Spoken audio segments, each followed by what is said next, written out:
함께 기도하겠습니다.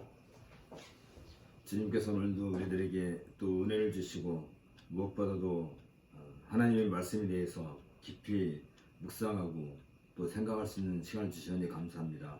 이 시간에 우리가 골로새서 공부할 때 우리에게 지혜 주시고 또 그럼으로써 우리의 삶이 더욱더 하나님 나라의 백성답게 살아가는 그 은혜를 누리게 하여 주옵소서. 예수님 이름으로 기도합니다. 아멘. 골로새서의 주제를 오늘 끝내고 이제 진행을 해 나가야 될 것 같아요. 우리가 알다시피 골로새서의 주제라 한다면 몇 가지가 있죠. 특별히 이제 골로새서 1장 3절에서 8절이 이제 골로새 주제를 충분히 거기서 보여주고 있다고 그랬죠. 1장 3절에서 8절. 그 첫 번째가 그리스도의 아버지이신 하나님이라고 한단 말이죠. 거기 보면 우리 주 예수 그리스도의 아버지이신 하나님에게 이렇게 되어 있는 거죠. 이렇게 지금 49페이지예요. 우리 주 예수 그리스도의 아버지이신 하나님. 주 예수 그리스도의 아버지이신 하나님 이라고 할 때, 다시 말하면 하나님은 예수 그리스도의 아버지이시다. 이 말이 상당히 그 중요한 이해가 되는 거죠. 왜냐하면 하나님은 예수 그리스도 외에 다른 아들이 있지 않아요.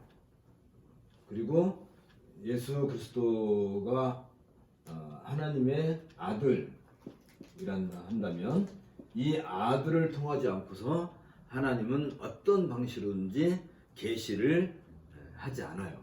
계시가 뭐라고 그랬죠? 계시는 하나님이 누구신가를 보여주는 방법이 계시라고 그랬어요. 그러니까 하나님은 어떤 이유에서든지 아드님 외에, 특별히 우리가 예수 그리스도 제2위 성자를 얘기할 때 가장 관심이 가져야 될 것이 말씀, 로고스라고 그랬죠. 로고스.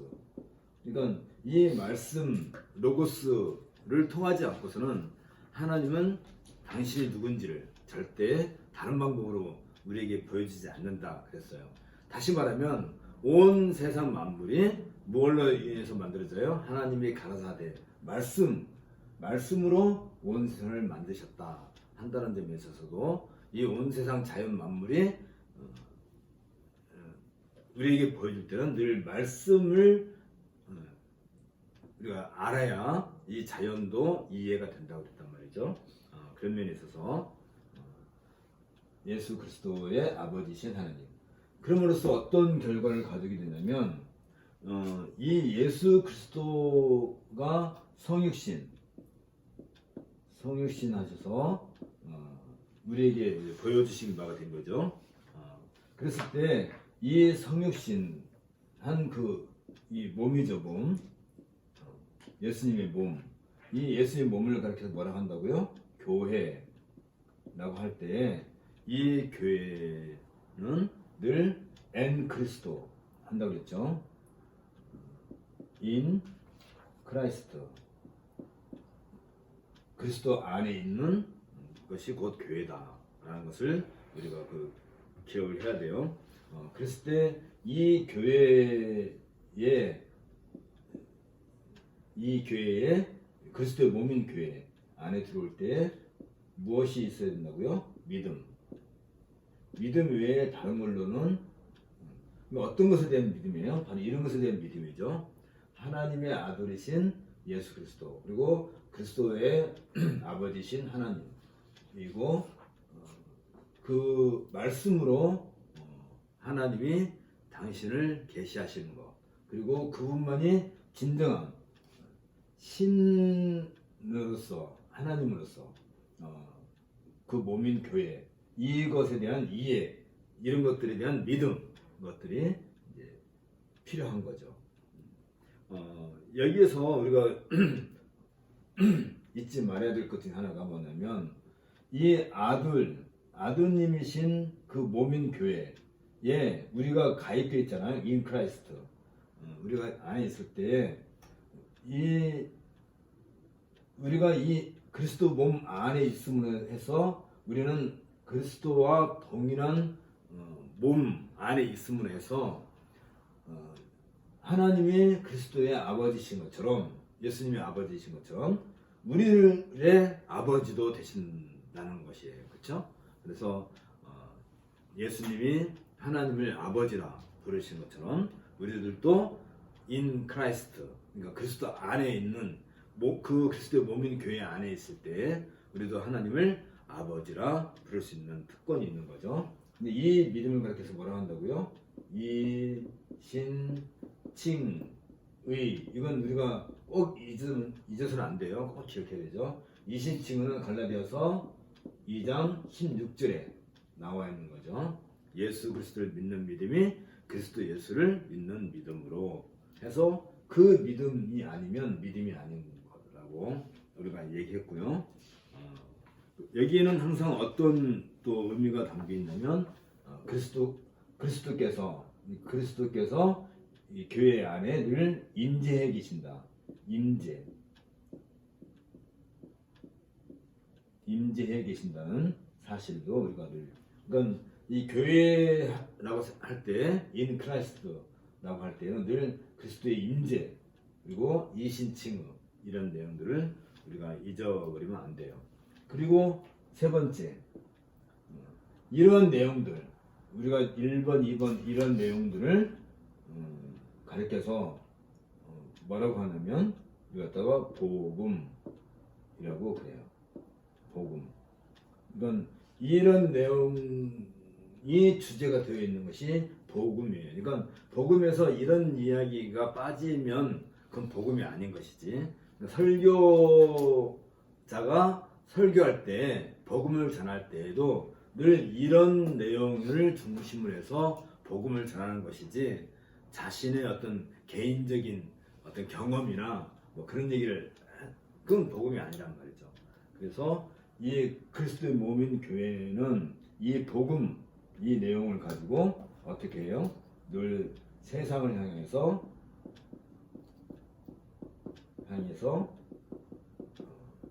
진보를 한다고요. 진보. 나아가는 거죠.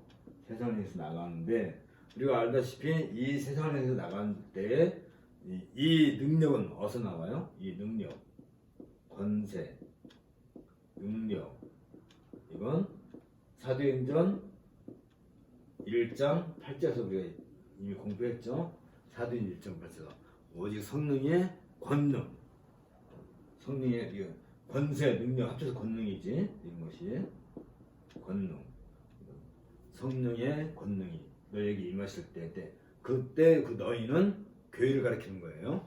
내가 아닌 거야. 교회에 성령의 권능이 임하는 것이지. 교회는 복음을 전하는 주체가 되는 거고요. 이때 누가 일을 하세요? 성령께서 이 일을 하는 거예요. 그래서 나타나는 것이 뭐예요? 이렇게 해서 나타나는 것이 열매. 이게 이제 네 번째. 열매된 얘기고. 이 복음은 항상 열매를 가져와요. 열매는 두 가지. 이 열매는 누가 몇 개예요? 성령께서 하는 거란 말이지. 어떤 면에서 열매가 늘 나타나요? 복음의 진보라고 할 때는 복음이 전해지는 때 나타나는 여러 가지. 그 다음에 이 복음을 받고 난 사람의 삶의 변화가 나타나게 되죠. 어떤 식으로 삶의 변화가 나타나냐면 바울은 이 상태를 가르쳐서 새 창조라 해요. 새 창조, 새로운 창조, 새롭게 지음을 받았다. 그러니까 지금까지 우리가 살아온 내 삶이 이 복음을 받음으로 말미암아 내가 이 복음을 받는 것은 누구에서 이루어져요? 성령의 권능에 의해서 이루어지는 거예요. 그냥 내가 복음을 받는 게 아니라 내가 복음을 접하는 그 자체가 성령의 권능이 거기에 함께 하는 거예요. 그랬을 때 우리에게 어떤 일이 나냐면 삶의 변화, 새 창조, 다시 말하면 중생이라고 하고 거듭남이라고도 하죠. 이런 말들이 이게 다 열매의 결과란 말이지. 씨앗이 뿌려지면 열매를 맺는 것처럼 이 복음이 뿌려지게 되면 복음의 씨앗이 돼서 우리들에게 복음의 열매가 나타나는데 그게 새 창조. 이게 어디서 나와요? 고린도 후서 5장 17절에 나와요. 그리스도 안에 있으면 보라 너희가 그리스도 안에 있으면 새로운 피조물이라 할 때 예전에 내가 아닌 전혀 새로운 내가 되는 거예요. 어디에서부터요? 우리의 지정의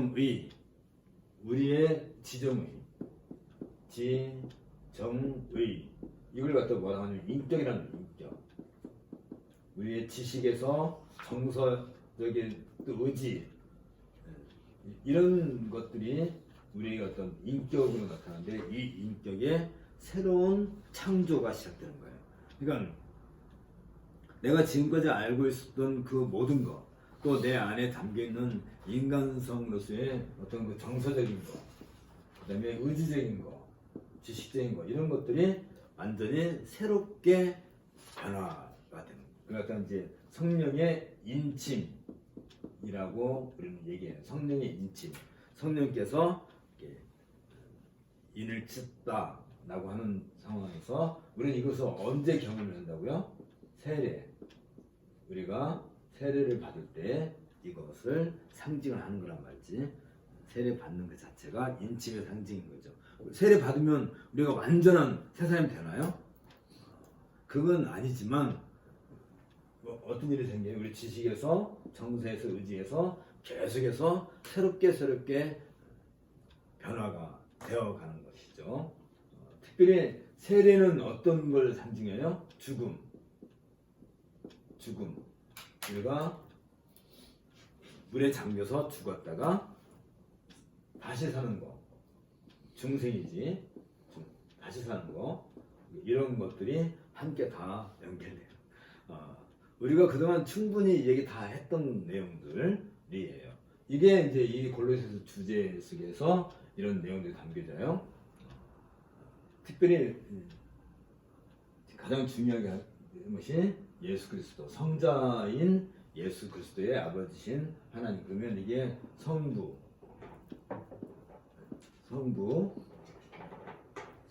그다음에 성자, 예수님의 성자, 성령. 이 성부와 성자와 성령, 삼위일체 하나님의 구원 사역이 이 골로새 안에서도 충분히 주제로서 이렇게 드러나게 돼요. 요 내용을 좀 더 신학적으로, 요 내용들을 좀 더 신학적으로 이게 잘 정리하는 것이 에베소서 1장 3절에서 14절에 우리가 한 번 더 써본 적도 있어요. 기억나죠?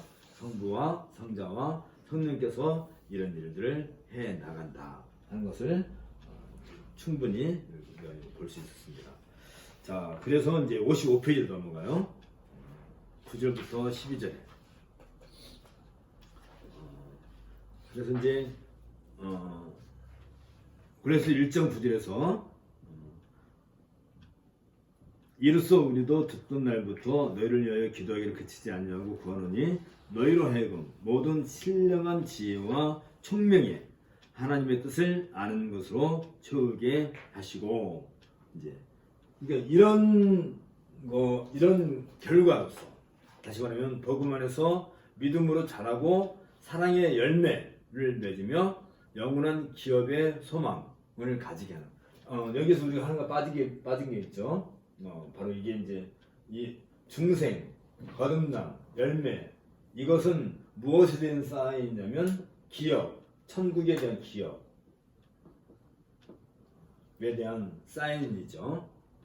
내가 지식이 바뀌고 정서가 바뀌고 의지가 바뀌고, 다시 말하면 세례를 받고 죽으면서 내가 다시 살았다 한다는 것은 무엇에 대한 소망을 가져요?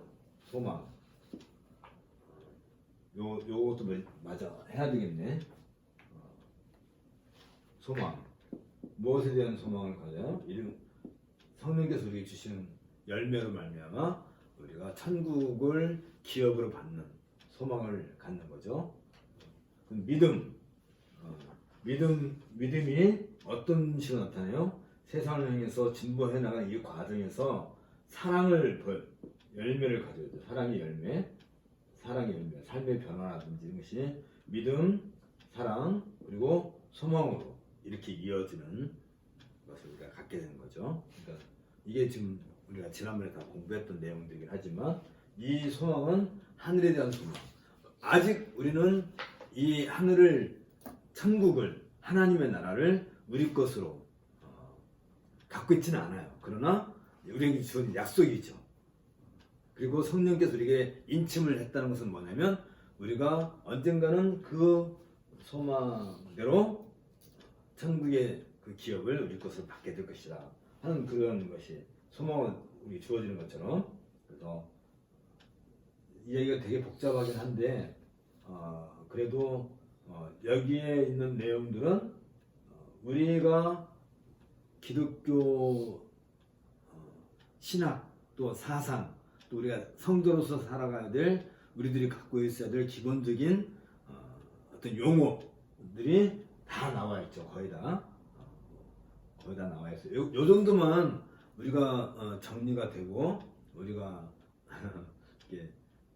머릿속에 두고 있다 한다면 이건 정말 잘 훈련된 성도라고 할 수 있어요. 그렇다면 여기 내용들, 여기에 담기는 이 내용들 중에 어느 것 하나도 빼버리면 나머지는 다 무너지는 거예요. 예를 들어서 믿음, 이 내용 중에서 믿음이 없으면 이 내용이 연결이 안 되잖아요. 사랑이 빼버려요. 그럼 이런 이야기들이 아무 의미가 없어요. 사랑은 어떻게 나타나요? 내가 이 받은 복음의 열매로 살아갈 때 내 주변에서 하나씩 복음을 받는 사람들이 증거가 자꾸 이루어지는 그런 것이 사랑의 열매라 한다면 이 사랑이 빠져버리면 도대체 복음은 열매를 맺을 이유가 없게 되잖아요. 그렇죠? 그리고 믿음도 있고 사랑도 있는데 소망이 없을 수가 있나요? 소망을 빼버려요. 믿음도 있고 사랑도 있어요. 근데 천국 기업에 대한 소망이 없어. 그러면 그 믿음이 아닌 거고 사랑도 아닌 거고.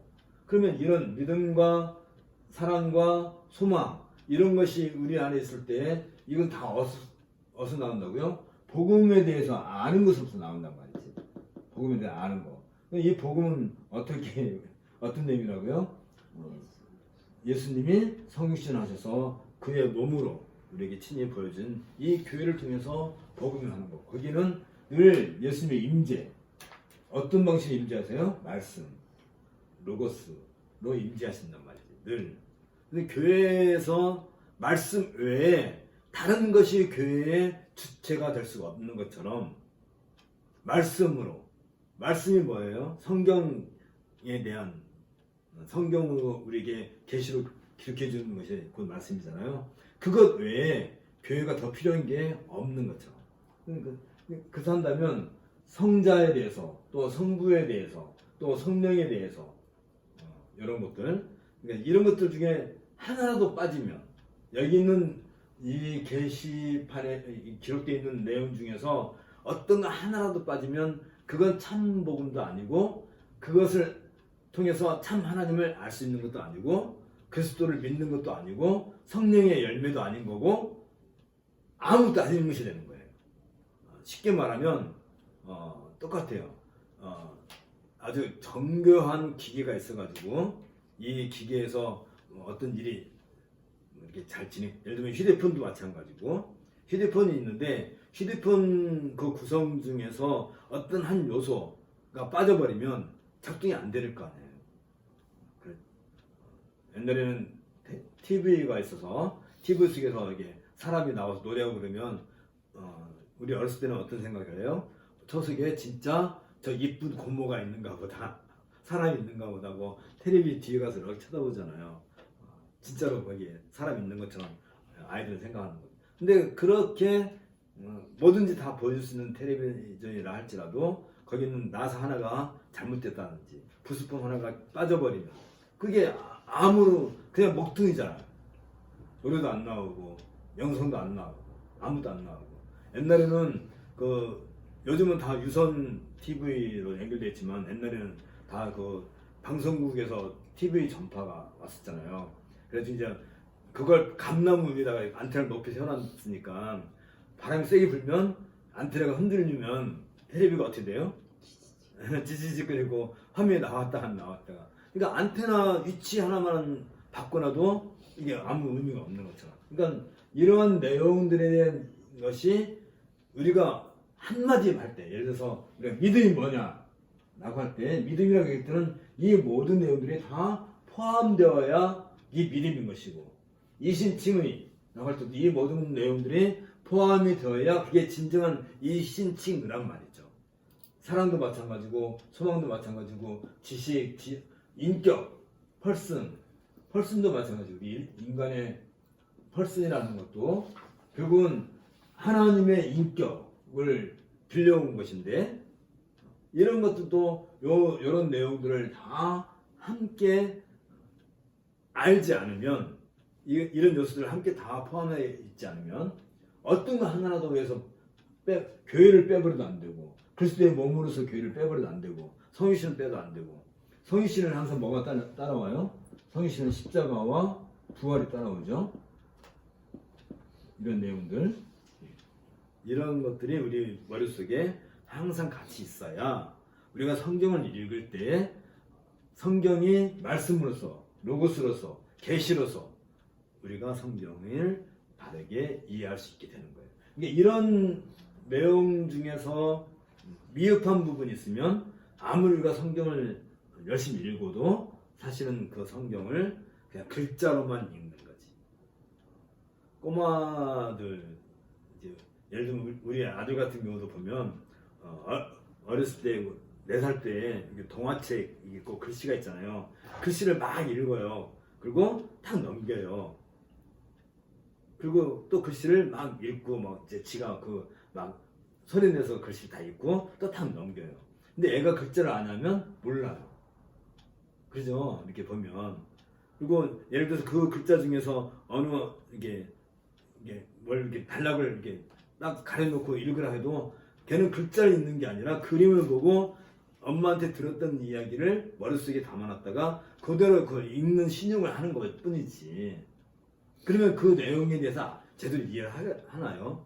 모르지. 그러니까 우리들도 성경을 읽을 때 이런 내용들, 이게 기독교 신학에 있어서 가장 기본적인 내용들인데, 이 내용들에 대한 충분한 이해가 없이 성경을 아무리 열심히 읽어도 그냥 읽은 숫자만 늘어날 뿐이야. 나 100번 읽었어, 200번 읽었어. 그래서 읽으면 뭐해? 이해가 안 되면 의미가 없는 거죠. 그래서 이렇게 할 때 이런 내용을 가지고 골로새서를 기록하겠다라고 바울이 밝히고 난 뒤에 무슨 얘기를 하냐면, 너희로 하여금 모든 신령한 지혜와 총명에 하나님의 뜻을 아는 것으로 채우게 하시고. 여기 보면 1장 9절에 뭐가 나와요? 신령한 지혜 이거는 총명 이거는 하나님의 뜻, 이렇게 이해가 되는 거예요. 이게 1장 9절이지. 그래서 모든 지혜와 총명에 하나님의 뜻을 아는 것으로. 그러면 지혜는 다른 것이고 총명은 다른 것이고 하나님의 뜻은 다른 거예요. 서로 다 다른 거냐 말이지. 그러면 이 지혜는 뭐고 이 총명은 뭐고 하나님의 뜻은 뭐예요? 그건 지금 3절에서 8절까지 이야기한 이 모든 내용이 곧 지혜고 그게 곧 총명이고 그게 하나님의 뜻이야. 오케이? 국어 시간에 이렇게 공부하는 거지. 우리 국어 시간에 공부할 때 이렇게 공부해야 되잖아요. 이런 내용을 충분히 알아가는 거, 그게 곧 지혜고, 이 지혜를 통해서 내가 뭔가를 판단해 나가고 하는 거, 이게 총명이고, 이런 것이, 이런 일들을 우리가 이 땅에 태어나서 살아가는 것을 가르쳐서 하나님의 뜻이라고 그래요. 그러니까 하나님의 뜻은 어디에 있어요? 우리가 무슨 일을 하다 보면 이거 하나님 뜻이야, 하나님 뜻이란 말을 자꾸 사용하는데, 하나님 뜻은 다른 데 있지 않아요. 하나님 뜻은 바로 이렇게 하나님을 알아가는 것. 다시 말하면 하나님을 어떻게 해요? 알아가는 거예요. 이게 하나님 뜻이야. 어떻게? 우리가 지금까지 얘기했던 이런 내용대로, 이런 순서대로 하나님을 알아가는 것이죠. 그런 것에 있어서 바울은 충만, 이것을 어떻게 한다고요? 우리에게 뭘 원한다고? 바울은 충만, 우리가 이것으로 충만하기를 원한다 라고 그래요. 자, 우리가 충만 그러면 늘 언뜻 떠오르는 말 중에 하나가 뭐냐면 성령 충만 그래요. 그렇죠? 성령 충만. 최지사님 성령 충만 받으셨어요? 받아봤어요? 성령 충만. 그럼 성령께서 하시는 일이 뭐예요? 성령께서 하시는 일. 아까도 얘기했지만 성령께서 하시는 일은, 성령의 권능은 어디서 나타난다고요? 우리가 알고 이런 복음의 열매로 나타나게 하는 것. 우리의 삶으로부터 새로운 열매, 새로운 새 창조의 열매가 항상 나타나는 것이 성령의 권능이에요. 이것이 우리의 삶에서 충만하게 나타나는 걸 가르쳐서 그걸 갖다 성령 충만이라고 해요. 이때 성령 충만의 말을 써요. 성령 충만. 그러니까 어떤 것에서 충만이에요? 지혜와 총명과 하나님의 뜻을 알아가는 거. 이게 그러면 여기에 어떤 일이 생겨야 돼요? 우리의 인격에 전환이 생겨야 되고, 인격은 뭐예요? 우리 지식, 지, 정의, 이런 데서 성령이 우리들에게 우리의 지식을, 우리의 마음의 정서를, 또 우리의 의지를 이렇게 감동을 시키셔서, 감동을 시켰다고 하니까 또 성령께서 우리를 억지로 끌고 갈 수는 없다고 했어요. 이렇게 우리가 자꾸 공부를 하면서 우리가 어제보다 오늘보다 내일 하나님에 대해서 충분히 알아가는 거, 하나님 뜻을 알아가는 거, 이런 것이 성령 충만의 한 결과란 말이죠. 그러니까 성령 충만 그러면 무슨 이게 무슨 이상한 것이 보이고, 무슨 기도를 하면 하늘에서 음성이 막 들리고 몸이 막 떨리고 나도 모르는 소리가 입에서 튀어나오고 그런 걸로 성령 충만을 얘기하면 절대 안 되는 거예요. 성령 충만이라고 할 때, 그 충만의 결정적인 것은 뭐냐면 우리가 하나님을 아는 지식으로 우리가 가득 채워지는 거. 그게 성령 충만의 열매란 말이에요. 결정이란 말이지. 결정체라는 거예요. 성령 충만은 다른 걸로는 절대 설명이 안 돼요. 내가 몸이 뜨거워졌다, 그건 성령 충만이 아닌 거예요. 그건 감기 걸린 거지. 또 나 기도할 때 이상한 소리를 들렸다, 그건 성령 충만이 아닌 거예요. 그건 정신이 헷가닥한 거지, 혼미해진 거지. 충만이라고 할 때는 바울이 말한 것이 바로 이거예요. 신령한 지혜와 총명의 하나님의 뜻을 아는 것으로 가득 채워지게 하는 것이 충만이란 말이죠. 그게 성령께서 하시는 일이고, 그래서 성령은 어떤 이유에서든지 말씀, 여기 보세요. 이 말씀을 떠나서는 성령께서 우리들에게 그 어떤 권능이나 열매나 어떤 능력이나 권세를 행하지 않으세요. 다시 말하면 말씀이 없이는 말씀이 없이는 성령께서 우리들에게 아무런 능력을, 권능을, 권세를 보여주지도 않고 행해주지도 않아요. 그러니까 결국은 우리가 말씀을 알아가는 것, 말씀을 안다는 것은 뭘 말하는 거예요? 지금까지 얘기한 이 모든 것을 알아가는 거예요. 그게 뭐라고요? 그게 지혜고 총명이고 하나님의 뜻이야. 이것을 벗어난 다른 것으로 우리를 채울 수가 없어요. 특히 우리라고 할 때 그 우리는 교회, 우리는 늘 교회에 속해 있잖아요. 그리스도의 몸인 교회. 다시 말하면 그리스도의 몸인 교회는 말씀으로 늘 충만해 있는 거예요. 충만해 있어요. 교회는. 어떤 교회? 우주적인 교회. 아담으로부터 시작해서 온 세상에 하나님의 참된 자녀로 부름받은 그 모든 성도들을 가리켜서 교회를 한단 말이야. 그중에 우리가 소속되어 있는 게 있다 한다면, 우리들도 그렇다 한다면 늘 이 말씀으로 충만한 교회의 회원으로서 말씀에 대한 이해가 늘 가득 채워지기 위해서 우리가 살아가는 거예요. 그게 뭐라고요? 그게 하나님의 뜻이란 말이에요. 지혜와 뭐라고요? 총명과 하나님의 뜻을 알아가는 거. 그랬을 때 56페이지 거기에 한번 읽어주세요. 두 번째 단까지. 그것은 먼저 모든 선한 일의 열매를 맺음으로써 하나님을 기쁘시게 할 수 있다. 이 선한 일은 구원을 얻기 위한 수단이 아니라 구원의 결과로 자연스럽게 나타난다. 왜냐하면 성도들의 삶 가운데 나타나는 선한 일은 그것이 성도들을 향한 하나님의 계획이기 때문이다. 나아가 하나님을 아는 지식에서 자랄 때 하나님을 기쁘시게 할 수 있다. 하나님의 성품과 방법 그리고 기대하시는 것들을 더 많이 알아갈수록 성도들은 자신의 삶을 하나님께 기쁘시게 하는 삶으로 만들 수 있다. 이런 이유에서 성도들은 모든 견딤과 오래 참음으로 하나님께서 기뻐하시기까지 인내해야 한다. 견딤과 오래 참음은 고난과 반대가 있어도 굳건히 서서 하나님께서 성도들에게 주신 과업을 수행하는 모습을 묘사하고 있다.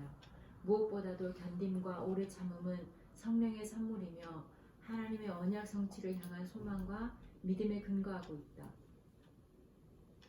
점에서 성도들의 품성 곧 인격을 대표하고 있다. 네. 그러면 우리가 그 충만한다. 어떤 면에서 지혜와 총명과 하나님 뜻. 지혜와 총명 하나님 뜻 하면 이 고레스 주제를 우리가 마음에 둬야 되는 거예요. 이런 것으로서 충만해 가는 것. 우리가 그 하나님의 뜻을 아는 것으로 가득 채워지는 것. 이걸 여기서 바울은 뭐라고 얘기한다고요? 선한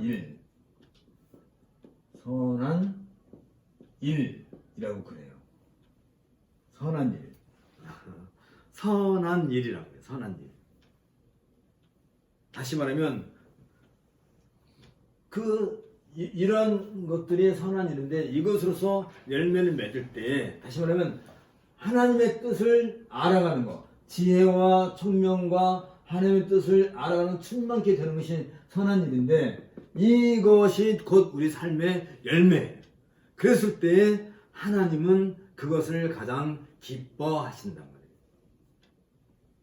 그래서 하나님을 아는 지식에서 우리가 계속해서 자라날 때 선한 일이 뭐예요? 하나님을 아는 지식에서 우리가 성장해가는 거예요. 성장해 나가는 거. 성장해 나갈 때 하나님은 그걸 가장 기뻐하시는 거예요. 이것을 가르쳐서 우리 웨스트민스터 신학급에서 웨스트민스터 대요리문답, 소요리문답 제1문이 바로 이것과 관련해서 얘기하는 거죠. 사람의 인생, 사람의 제일된 목적이 무엇이냐, 사람의 삶을 한마디로 말했을 때 그 최종의 목적이 무엇이냐 하면 하나님을 기뻐하고 즐거워하고 하나님께 하나님을 영원하게 하는 것이다 라고 할 때 다른 글로 우리가 하나님을 기뻐하거나 즐거워할 수 없어요. 왜냐하면 하나님이 가장 기뻐하시는 것이 뭐라고요? 우리가 이 선한 일, 다시 말하면 하나님을 알아가는 것으로 우리가 성장해 나가는 일을 하나님이 가장 기뻐하시는 것처럼 그 하나님이 기뻐하시는 것을 내가 바라볼 때 기쁜 거지. 그렇죠? 내가 하나님을 바라봤는데 하나님이 서운해하고 계세요. 근데 나는 하나님 나는 기뻐요. 그렇게 말할 수 있나요? 다시 말하면 내가 뭔가 착한 일을 했어요. 그래서 우리 부모님이 나를 보고 되게 막 기뻐하세요. 그러면 내가 그 부모님을 기뻐하고 즐거워하는 거지. 그 자체가. 그걸 서로 교감하는 거죠. 그러니까 하나님이 기뻐하실 때에 비로소 나도 하나님으로 하여금 그 기쁨과 즐거움을 나도 누릴 수 있는 것이지. 하나님이 화를 내고 있는데 내가 기뻐할 수 없는 것처럼. 인생의 목적이 뭐라고요? 하나님을 기뻐하고 즐거워하는 것이다 라고 할 때에는 뭘 어떻게 해야 돼요? 하나님을 기쁘시게 해드려야 되는 거예요. 그럼 어떻게 했을 때 하나님이 기뻐하신다고요? 우리가 이런 복음에 의해서 이런 것에 대해서 다시 말하면 지혜와 총명과 하나님 뜻을 아는 것으로 충만해짐으로써 가득 채워짐으로써 그게 바로 선한 일인데 그것으로 인해서 우리가 날마다 성장해 나가는 것을 하나님이 가장 기뻐하시는 거랍니다. 그걸 우리가 바라볼 때 우리가 하나님을 기뻐하고 즐거워하는 그게 인생의 근본이라는 거예요. 인생의 근본. 우리가 왜 살아요? 바로 이것을 위해서 산다는 거예요. 이렇게 살아가는 것을 위해서.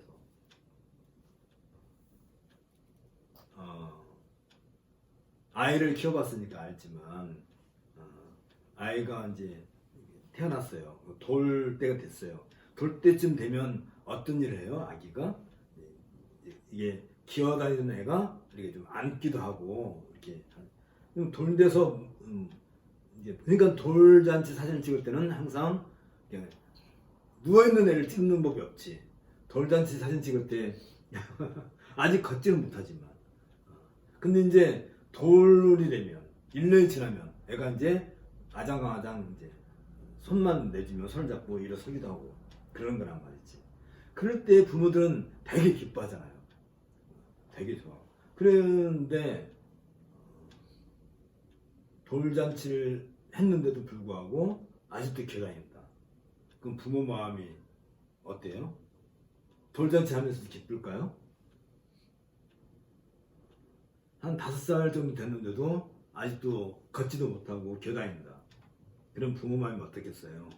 찢어질 거란 말이지. 고통스러울 거예요. 하나님이 우리 보실 때 그렇단 말이지.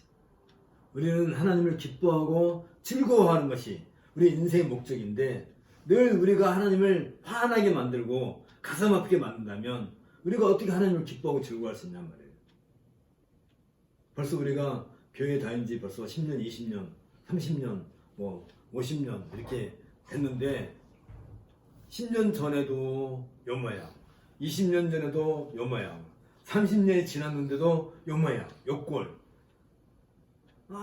잘하는 게 안 보이면, 성장이 안 보이면 그게 하나님의 선한 일인데 우리가 해야 될 선한 일인데 하나님이 우리를 보시고 되게 마음이 안타까워 하실 거란 말이지. 속상하실 거란 말이지. 우리 아이들은 때가 되면 잘하고 이제 20살 정도 되면 이제 어엿한 청년이 되고 숙녀가 되고 그리고 이제 때가 되면 결혼을 하잖아요. 그렇죠? 근데 40살, 50살 될 때까지 결혼도 안 하고 손주도 안 낳고 있으면 부모 마음이 그걸로 기뻐할까? 그죠? 우리가 벌써 신혼생활 한다면 30년 이상 했으면 우리가 이제 사람들 나이로 말하면 시집가고 장가갈 나이가 됐단 말이죠. 시집가고 장가갈 나이가 돼서 이제 시집가고 장가가고 하면 그 다음에는 그걸로 끝나나요? 야, 애들 결혼시켰으니까 나는 이제 다 했어 하고 은근히 부모는 뭘 기다려요? 손자를 기다린단 말이지. 그쵸? 근데 결혼해가지고 10년 동안 아이가 없어봐요. 얼마나 본인도 속상하지만 그걸 바라보고 있는 부모 마음도 얼마나 속상하겠어요. 그러니까 늘 생명의 연속, 연장으로서 자녀가 또 생산되기를 바란단 말이지.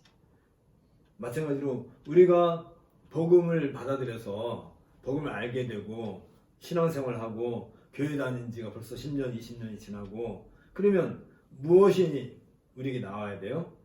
우리의 열매가 나와요. 열매. 그러니까 어떤 열매가 가장 확실해요? 내가 낳은 자식을 복음으로 잘 가르치는 것이 가장 확실한 열매지. 그래서 구약 성경에서뿐만 아니라 물론 신약에서도 마찬가지지만 늘 가정을 이룰 때 한 남자와 한 여자가 이제 가정을 이루는 거잖아요. 가정에서는 늘 자녀가 이게 생산되는 것이 큰 하나님의 어떤 복으로 나와 있다 한다면 이 가정을 하나님이 주신 이유가 뭐예요? 다시 말하면 이 선한 일을 가장 합법적으로, 합리적으로 가정이라고 하는 것은 왜 결혼했어요? 그 사람 좋아서? 그래서 둘이 잘 먹고 잘 살아갔어요? 그 동화책에서 나오는 것처럼 이제 한 공주와 한 왕자가 이제 여러 가지 어려운 것을 만나가지고 드디어 이제 마침내 만났어. 그리고 잘 먹고 잘 살았습니다. 하고 동화가 끝나버려요. 보통 동화는 다 끝나죠. 그런데 그건 동화니까 이야기니까 끝나지만 실제에 있어서는 그건 아주 잘못된 거죠. 한 가정이 한 남자와 한 여자가 만나서 결혼한 걸로 그걸로 끝인가요? 그리고 그걸로 가정이 끝나버리냔 말이죠. 가정에는 항상 자녀가 생산이 되어요. 그러면 이 가정을 하나님께 주신 것은 하나님의 선한 일을 우리가 이룰 때 이걸 하나님께 가장 기뻐하시는데 이 선한 일을 가장 완벽하게 해나가는 기관. 가정은 하나의 기관이란 말이에요. 기관. 하나님께서 세우신 제도란 말이에요. 제도. 혼인제도가, 가정제도가 하나님께서 한 가정을 만드시는 거예요. 왜 그래요? 그건 자녀를 두고 자녀들에게 뭘 하는 거예요? 이 복음을 전해주는 거지. 내가 누군가에게 복음을 이렇게 전해서 그 사람의 교회에 데려오려 한다면 내가 내 자녀에게 하듯이 학교도 보내주고 학원도 보내주고 또 여행도 시켜주고 대학도 보내주고 그럴 각오로 해야지. 그렇지 않으면 아주 그건 복음의 열매가 그렇게 생기지 않아요. 우리가 씨를 심었으면 그 나무가 잘 자라도록 몇 년씩 그 나무를 잘 가꿔야 되는 거지. 씨 하나 그 땅에다 딱 던져놓고 너 내일 와서 사과 안 누르면 너 죽어? 그러나요? 자라게 하는 일을 해야 돼요. 나도 자라야 되지만 내 자녀도 어떻게 이 복음 안에서 자라게 하는 것이어야 그게 성령의 열매로서 늘 우리에게 나타내는 거란 말이죠. 그게 하나님이 기뻐하시는 거예요. 그럴 때 그 자라게 하는 과정에서 나도 물론 자라는 과정에서 또 나의 자녀들이 자라게 하는 과정에서 거기는 항상 뭐가 따라 나오냐면 안타깝게도 거기는 늘 기다림, 견디는 것이 동반이 돼요. 그럴 때 고난도 오는 거지. 예를 들면 당장에 그렇잖아요. 내가 자녀를 출산할 때 아무 고통 없이 애가 이게 쑥 나오나요? 자녀 하나를 나타내줘도 거의 죽을 만큼, 죽음과 비슷한 만큼의 고통을 동반하는 거야. 그러면 그 자녀를 쑥 낳았으면 그냥 놔두면 그 애가 그냥 막 자라나요? 그래가지고 한 20년 되면 벌써 이만큼 커나 혼자? 자기 혼자? 20년 동안 그 아이를 가르치기 위해서 얼마나 속이 끓어요. 안 끓어요? 그냥 놔두면 그냥 잘 자라요? 태워다 줘야지. 또 엄마 하고 전화오면 왜 그래? 또 가서 데려와야지. 뭐 또 그것만 하면 되나?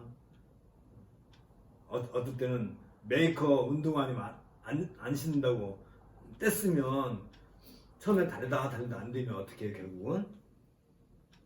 끌고 가서 속은 짜지만 기어이 카드로 긁어 가서라도 그거 사줘야 되잖아. 그냥 애가 그렇게 쪼르르는데 어떻게 안 할 수 있어요? 마찬가지로 우리도 하느님한테 그렇게 때를 쓸 때도 많이 있지만 이 복음의 진보에는 늘 뭐가 따라요? 고난. 특별히 우리가 이 믿음대로 살려고 이 세상을 향하여 나아갈 때에는 늘 우리 앞에서 거대한 벽처럼 우리가 갈 길을 딱 막고 못 가게 한다. 그랬을 때 우리는 그런 고난을 이겨내야 되고, 그럴 때 거기에 뭐가 있어요? 고난과 반대가 있다 할지라도 굳건히 이 하나님의 선한 일을 이루기 위해서 우리가 그 길을 또 꾸역꾸역 또 그 길을 가야 되는 거죠. 힘들어도 눈물 나고 고통스럽고 때로는 가슴이 찢어질 만큼 아픈 일을 당했나 할지라도, 그런데 미안한 얘기지만 정말 교회 다니면서 복음 때문에 또 이런 내 믿음 때문에 한 번이라도 고난을 당해봤을까?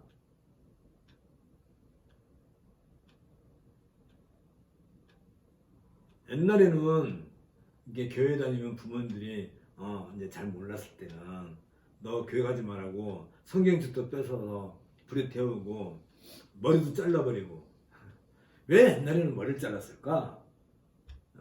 그 아가씨들 이렇게 옛날에 다 댕기머리하고 할 때 말 안 듣고 그러면 머리를 잘라버리잖아요. 그 머리 자르면 왜 여자들은 바깥에 못 나가? 왜 그래요? 한 번도 안 해봐서 모르지. 근데 지금은 다 머리 자르고 다니잖아.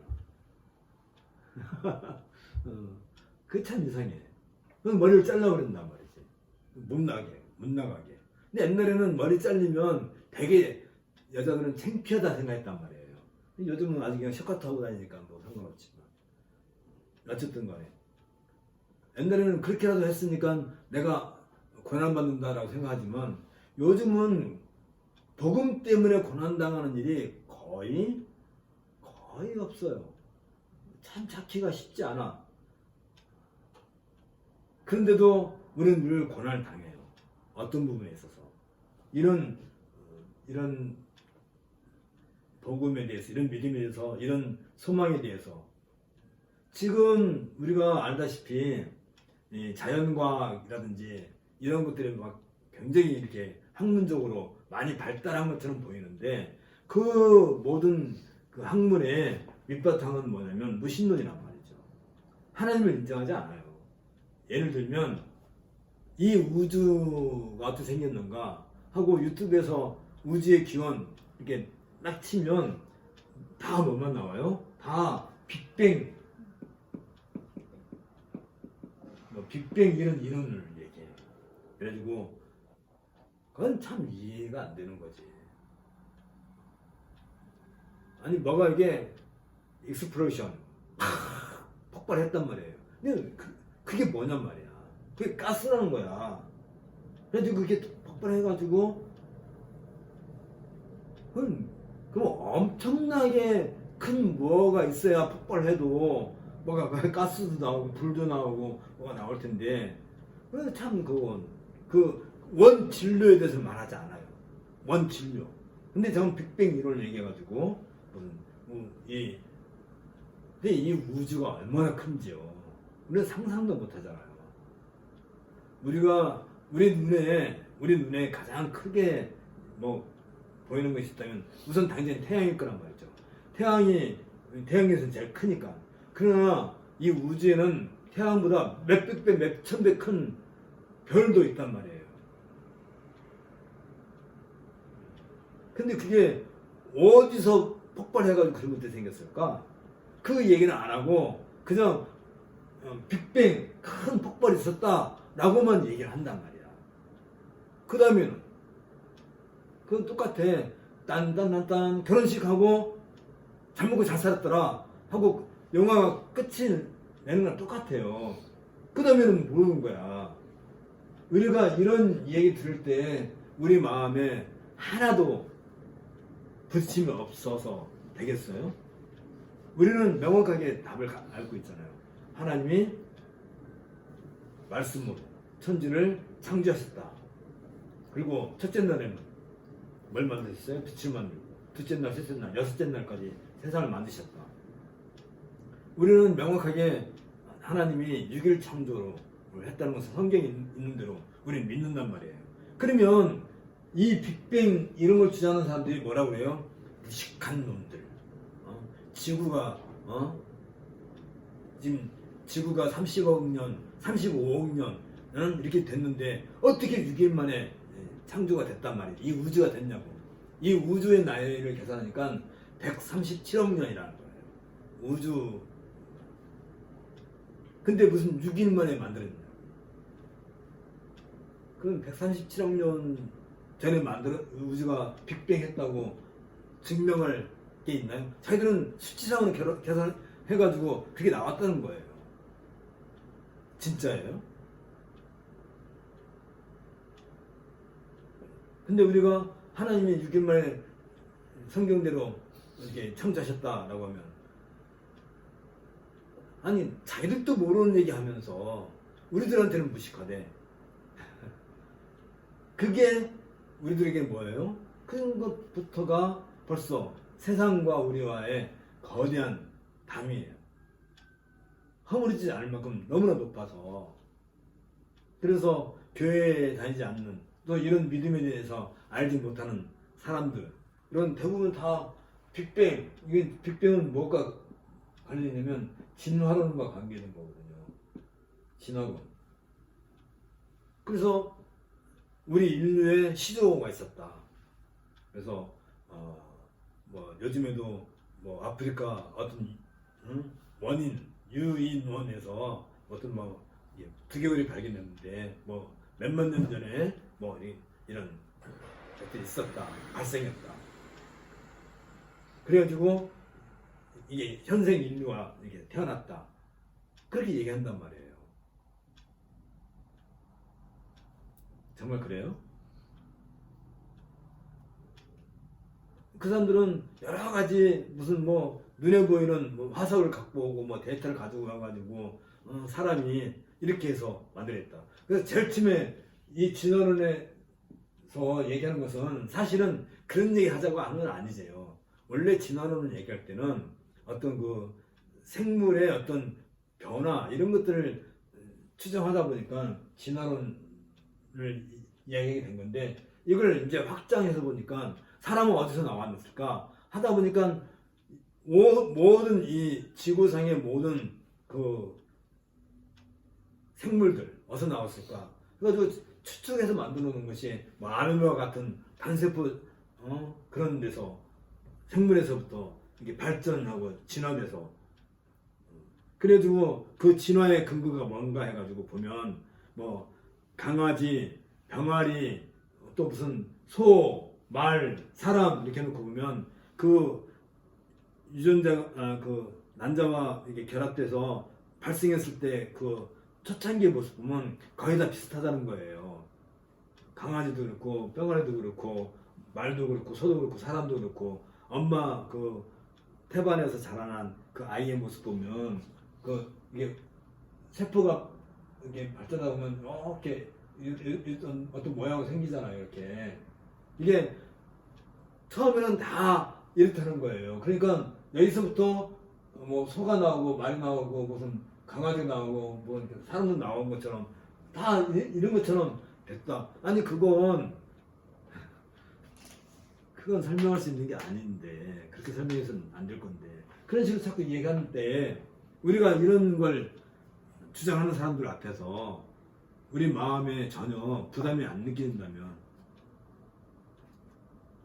그러면 진원론을 믿어요? 창조를 믿어요? 창조를 믿는다 한다면 그것에 대한 확고한 우리의 다짐도 있어야 될 거고 그런 만큼의 우리가 이런 지식에 있어서 지혜에 있어서 성장하는 것이 있어야 되는 것이고 그러려면 어떻게 해야 돼요? 부지런히 남들보다 더 많이 공부도 해야 되잖아요.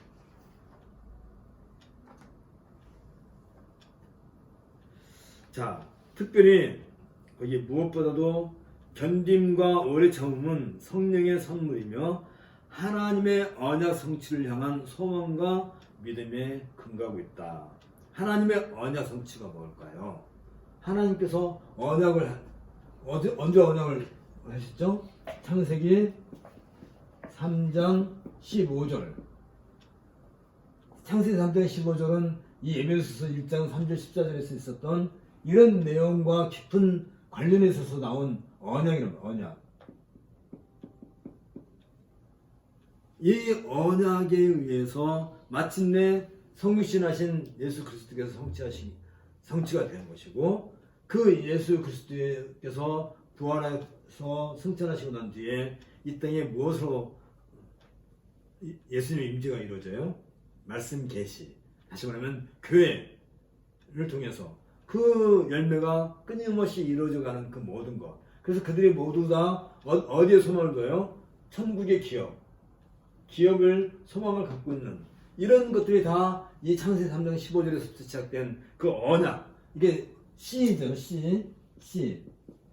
이 씨가 발전해서 자라서 성장해가지고 우리가 그 안에 있을 때 마침내 기업에 이르기까지 이런 모든 것들을 소망케 하는 데 있어서 오래 참는 하나님은 얼마나 오래 참으셨을까? 지금까지 살면서 하나님이 한 번이라도 나한테 혼내본 적 있어요? 한 번도 우리한테 혼내신 적이 없어요. 67년 동안 살았지만 하나님한테 한 번도 내 이놈하고 이렇게 혼내본 적이 없었단 말이지. 근데 나는 누구한테 화가 나면 10년도 못 참아. 1년도 못 참아. 아니 하루도 못 참아. 말부터 해야 돼. 야 이놈아! 하고 이렇게 우리는 한순간도 제대로 못 참고 성질부터 내지. 화부터 내지.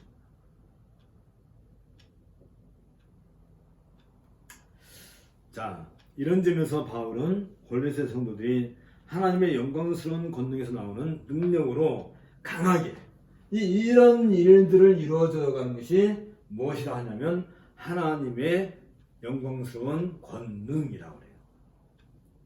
이 모든 일들을 이루어가는 거. 다시 말하면 그 언약의 씨로부터 시작해가지고 우리들에게까지 이르러서 믿음이 이르러서 우리가 천국에 대한 소망을 갖는 그리고 마침내 그 기업을 우리가 받는 날이 오겠죠.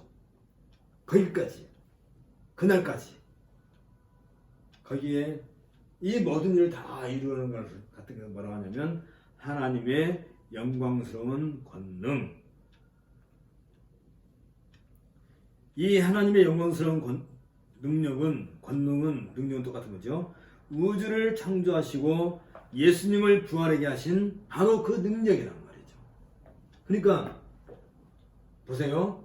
이런 모든 것이 하나님의 권능으로서 마침내 우리에게 하나님의 기업이 우리에게 약속된 그 기업이 우리에게 성취될 것이 하나님의 영광스러운 권능을 한다면 그 권능의 하나의 사인 이 권능이 실제로 이룰지 안 이룰지 우리가 어떻게 알아요? 내가 죽어봐야 알지.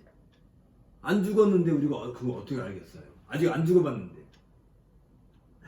지금 우리가 이런 복음을 듣고 있는 것 자체가 성령의 충만함이요 하나님의 영광스러운 권능의 실현이지. 우리가 이 말씀 듣고 있는 자체가. 근데 솔직한 얘기로 말해서 내가 이 복음이 약속한 하나님의 기업을 내가 받을지 안 받을지 자신 있어요? 있냔 말이야. 그러면 하나님이 우리로 하여금 이 언약의 씨로서 약속했던 그 일들에 의해서 마침내 우리가 천국 소망의 하늘나라에서 부활할 그것을 하늘나라를 우리의 기업으로 받을 것이라고 하는 그 약속을 우리가 믿는데, 그걸 이루실 것인데, 명확하게 이루실 것인데, 그것을 실질적으로 우리들에게 역사 속에서 증명해준 사건이 무엇이라고요? 그리스도께서 성육신하셔서 십자가에서 죽으시고 부활한 사건이란 말이죠. 자, 다시 조금 전에 이야기로 돌아가면 세상 사람들은 이 우주가 어떤 큰 폭발이 생겨가지고 우주가 발생한 것이다. 그리고 이 모든 생물은 원세포로부터 시작돼가지고 이게 어떤 변화를 가져와서 이런 생물도 발생한 것이다. 이건 진화론 얘기한단 말이에요. 그러면서 그들은 예수님이 성자로서 성육신 하신 사건을 믿을까요? 절대 안 믿죠. 하나님의 유일창조를 믿을까요? 절대 안 믿겠죠. 그 예수님이 십자가에서 죽으시고 부활하셨다는 사실 믿을까요? 절대 안 절대로 믿지 않아요. 그러니까 빅뱅을 얘기하고 진화를 얘기하는 거란 말이지. 그리고 이런 얘기하면 뭐랄까 무식하다고 그런다. 사실은 정말 알아야 될 걸 알지 못합니다. 그런데 우리가 믿는 이 믿음, 사랑, 소망 이런 모든 것들에 대한 확증, 확실한 사인을 하나님이 어떻게 우리에게 권능으로서 그 일을 성취하셨냐면 예수님의 십자가와 죽으심과 부활로 그 권능을 친히 보여내신 거예요. 예를 들면 우리 은재 씨가 이제 자기를 여러 개 이제 만들고 굽고 하잖아요. 그러면 내가 이런 자기 100개를 만들어 달라 하는데 100개가 필요해서 만들어 달라 하는데 일단 그 능력이 있는지 없는지는 일단 샘플 하나 만들어 달라고 하는 거죠. 그렇죠? 내가 너한테 100개를 이런 모양의 자기 도자기를 구워달라고 이렇게 만들어달라고 부탁할 건데 나에게 먼저 샘플 하나 만들어 다오. 이렇게 만들어 다오. 그러면 문제가 이제 그걸 이렇게 만들어서 샘플을 보여줄 거 아니에요. 그럼 내가 보면 앞으로 이렇게 100개를 만들 수 있겠구나 하는데 말로만 와갖고 제가요 진흥을 갖다가요 이렇게 만들어서 이렇게 하면 돼요. 그러니까 샘플을 달라니까 그거 그냥 하면 된다니까요. 그리고 백날 있으면 뭐예요? 서로 믿음이 그건 없는 거지. 그럼 어떻게 하면 돼요? 하나 딸랑 만들어가지고 이렇게 만들면 되죠? 그래 이렇게 만들면 돼. 그래서 100개를 만드는 것처럼 우리 모두가 부활해서 하늘의 기업을 받을 것을 가장 먼저 완벽한 모습으로 보여준 사건이 뭐라고요? 예수님의 십자가와 부활이란 말이죠. 근데 그게 언제 이루어졌어요? 2000년 전에 이루어졌어요. 2000년에 있었던 일을 지금 우리가 믿을 수 있나? 2000년 전에 있었대. 그걸 어떻게 믿어? 믿어져요? 당연히 우리야 뭐 믿는다고 말은 하긴 하겠지.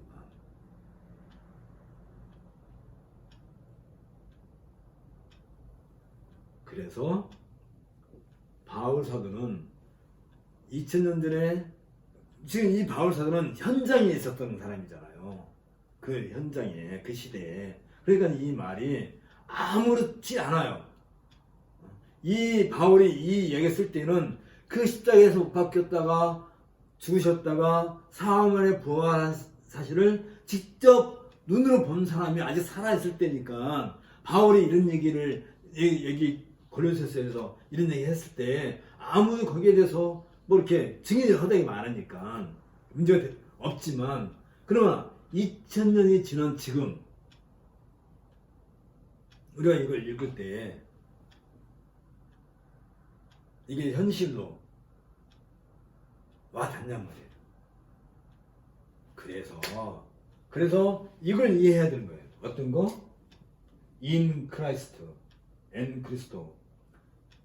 그리스도 안에 있는 게 뭐라고요? 그리스도 몸인 교회. 이 교회 자체가 우리에게 확실한 그 증거란 말이에요. 2000년이 지난 지금도 이것을 우리의 믿음으로 고백할 수 있다는 그 자체가 이 모든 일들을, 하나님의 선한 일을 이루어가고 있다는 하나님의 실질적인 권능으로서 지금도 여전히 우리에게 이 일이 발생하고 있는 거예요. 이걸 가르쳐서 바울 아까 뭐라고 한다고요? 고린도후서 5장 17절에서 그걸 갖다가 새 창조라고 한단 말이에요. 새 창조. 놀라운 일이죠. 우리가 이런 내용을 지금 공부하고 있는 것도 놀라운 일이고, 이걸 내가 지정의 나의 인격으로 이걸 수용할 수 있는 것 자체도 놀라운 일이고, 우리 안에서 이런 믿음이 계속해서 성장하고 있는 것 자체도 놀라운 일이고,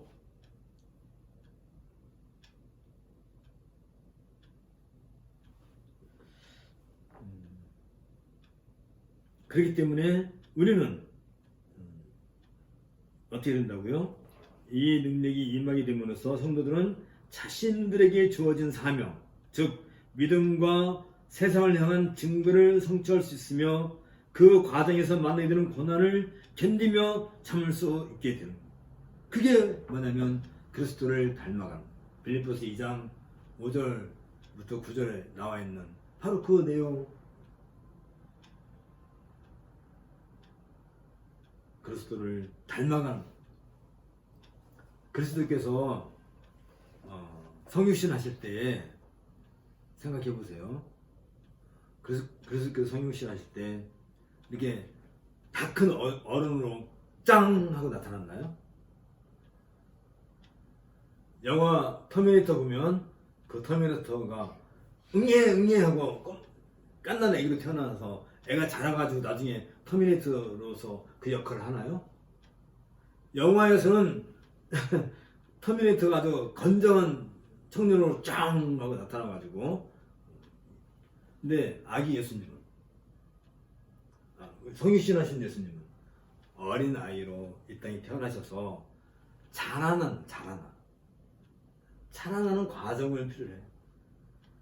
적어도 30년 이상을 오래 참으시면서 메시아로서 자신의 일을 성취하시기 위한 그 과정을 친히 밟으세요. 그걸 갖다가 뭐라고 한다고요? 그걸 기독교적인 용어로서 이 성육신, 이 기독교적인 용어를 갖다가 여기 갖다가 비하, 또 고난,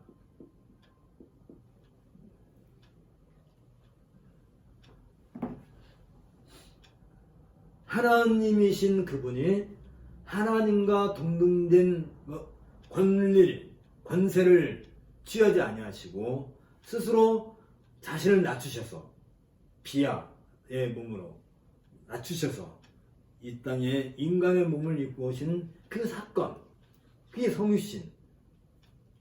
그로부터 성장하는 과정을 잘 해야죠. 오래 참는.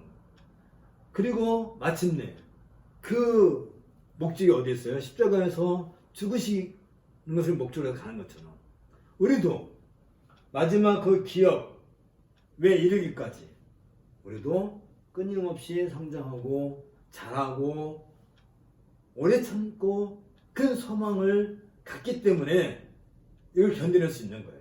이 땅에서 힘들어도 고난을 당해도. 오늘 아침에 4시 반에 이제 잠을 깨야죠. 우리가 이런 날 했잖아. 내가 여기 오려면 근데 여기 오면 그냥 왔다가 갈 것 같으면 새벽부터 뭐게 있나요? 우리가 이런 말씀에 대해서 듣고 공부하고 또 이걸 같이 나누는 이게 다 뭐가 관련돼요? 복음의 진보와 관련되는 것이고, 그러니까 그 시간에도 있나 가지고 하고 달려오는 거잖아요. 그럼 나만 그래요? 아침에 일어나기 싫은 거 일어나갖고 또 고구마도 삶아갖고 구워갖고 오고 계란도 구워갖고 오고 준비해갖고 오고 이런 또 그러면 여기는 문제도 일어났으니까 다 이런 칠판도 이게 준비하고 이런 일들 왜 해? 왜? 이게 다 하나님의 권능의 맛을 보는 거예요. 그 기쁨을 누리는 거예요. 그걸 하나님 뭐라고 한다고요? 하나님은 이 선한 일 보고 기뻐하시는 거예요. 하나님을 보고 기뻐하시는 거예요. 즐거워하시는 거예요.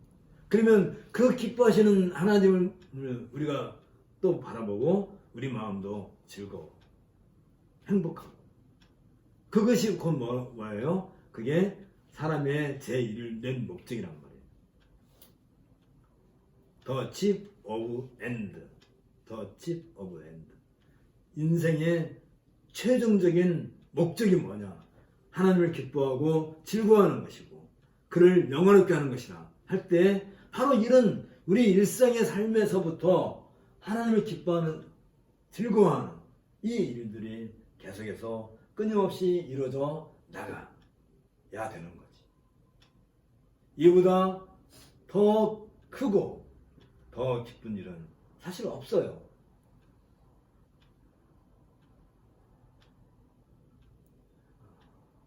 그런데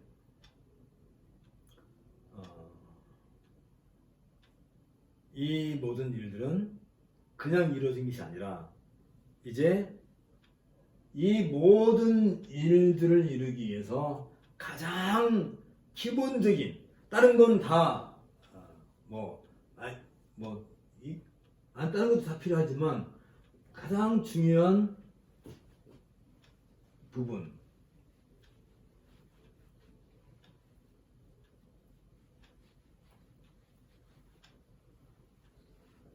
우리는 이걸 잊으면 안 되는데 예수 그리스도 할 때는 예수는 그리스도다 라는 개념을 늘 갖고 있어야 된다고 했어요. 예수는 그리스도 할 때 예수는 누구라고요? 성육신 하신 성자 그분이 그리스도다. 그리스도는 그 신적인 존재지 신적. 그래서 얘는 인성이 강조되고 얘는 신성이 강조되죠. 신성. 곧 아기 예수, 인간 예수가 곧 그리스도다, 메시아다 믿는 것이고 이 믿음, 요 믿음이 어떤 믿음으로 가야 돼요? 그리스도 예수. 이 그리스도는 누구예요? 구약을 성취하신 그리스도로서 십자가에 죽으시고 부활하셔서 하늘에 승천하신 그 예수님.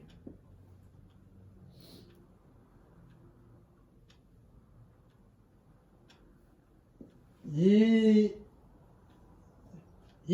예수님, 이 메시아, 이 그리스도, 이 분은 도대체 누군가를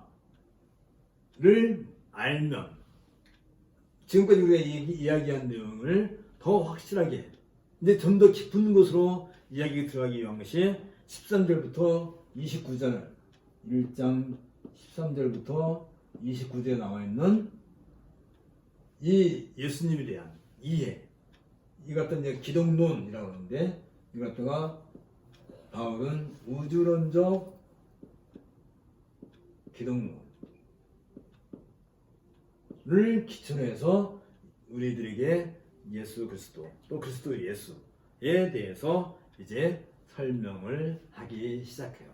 이때부터 이제 골로새서 본문이 드디어 이제 시작이 되는 거예요. 지금까지는 주제와 관련된 서론을 다뤘고 이제부터 이제 우리가 이제 본론에 들어오게 돼요. 이 본론에 들어왔을 때 가장 먼저 바울이 얘기하는 것은 바로 이런 거예요. 우주론적 기독론이라고 하는, 그건 우리가 서론에서도 충분히 얘기됐지만 그래도 다시 한번 우리가 기억해야 돼요. 다시 머릿속에 둬야 돼요. 우주론적 기독론. 그게 뭘로 나타나면 그리스도의 초월성과 복음의 완전성이라는 그 말로 이제 설명이 될 거예요. 그 내용은 요것까지만 맞아하고, 다시 말하면 우주론적 기독론이라는 것은 이 우주가, 이 만물이 그리스도로 말미암아 창조되었고, 또 이 우주와 만물은 그리스도를 위하여 창조되었다. 이런 차원에서 이 우주 모든 만물은 누구 것이에요? 결국은 그리스도 것이에요. 그리스도가 유일한 주인이 되는 거죠. 그러니까 이 우주 만물은 그리스도를 위하여 창조되었고, 또 그리스도로 말미암아 창조되었단 말이에요. 어떻게? 말씀으로 창조되었을 때, 그러면 그리스도는 이 우주의 머리가 되신다. 초월이라고 하죠. 초월. 머리. 여기서 이제 머리 개념이 나와요. 이 머리 개념이 사실 이 머리를 교회의 머리이신 그리스도를 설명하려고 하다 보니까 이 이야기를 하시는 거예요. 어쨌든 바울은. 그래서 이 교회의 머리와 관련돼서 얘기할 때 N 그리스도, 우리가 전에도 얘기했죠. 이 그리스도 안에 우리가 있다면 우리는 이 우주에 있어서, 우리는 우주의 구성물이나 우주의 어떤 찌꺼기로 있는 게 아니라 이 우주에 사실 우리가 주인공이 되는 거죠. 어떻게? 아담이 창조되었을 때 하나님이 아담에게 이 우주를 다스리라고 했던 것처럼 우리들의 권위, 왕적 권세를 행사할 수 있는 자리로 우리가 서게 되는 거예요.